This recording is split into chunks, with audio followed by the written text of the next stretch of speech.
It's Mo the Diabolical Tyrant coming at you with another movie review. I'm going to talk about Hard Eyes. This movie came out a couple of weeks ago.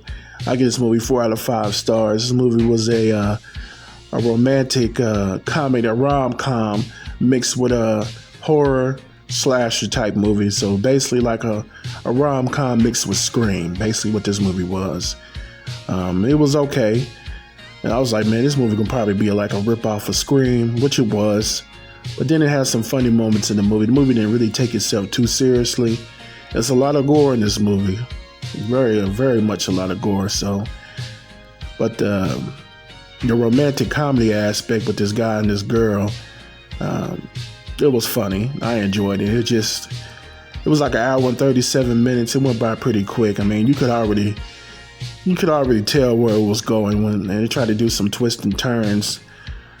I kind of had an idea that there was like multiple, hard eyes, wearing that mask, just like Scream. It's always different people. It's never just one person. So it was like 3 killers in this movie. And what's that woman's name that was in Fast and the Furious? She was playing a detective in this movie. Kind of made it a little obvious that she was one of the killers, man. And then they had one dude that was supposed to be like some type of IT dude working for the police place and police office. It was one dude. It was like he was doing IT work. Then it was another killer that didn't even really show. That was a bummer of the movie because it was a third killer that was running around chasing these folks, and then they didn't really show who he was. So that was a missed opportunity. But you could kind of see, what was coming. They tried to throw a little twist and turn in there, but you could kind of see what was coming. And they said the killer was going around the country killing folks, but then 2 of the killers were in Seattle. Was a cop.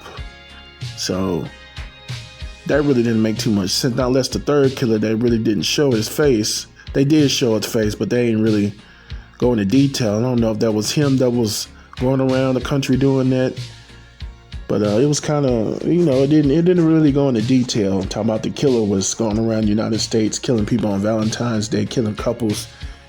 It didn't really go into detail with that because it was just like the two main killers were Seattle based, so they didn't really make any sense to me.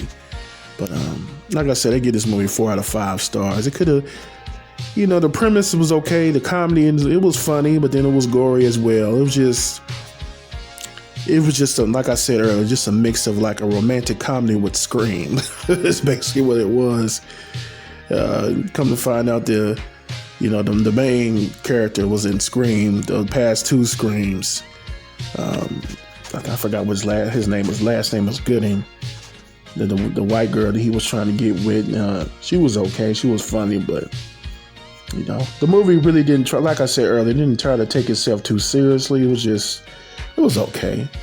I could see myself watching this movie again, when it come out on streaming. I could see myself watching this movie again. It's a good movie to watch, just to get some laughs in, to be like, oh, okay, this is funny. But like once you get through the romantic comedy situation with the movie, then you be like, oh man, this is a rip off of damn Scream. But they tried with this movie, tried to come up with another slasher, Hard Eyes, with the mask and the hard eyes. It was okay. They tried to come up with something else. It was okay. But like I said, they give this movie 4 out of 5 stars. Then Mo the Diabolical.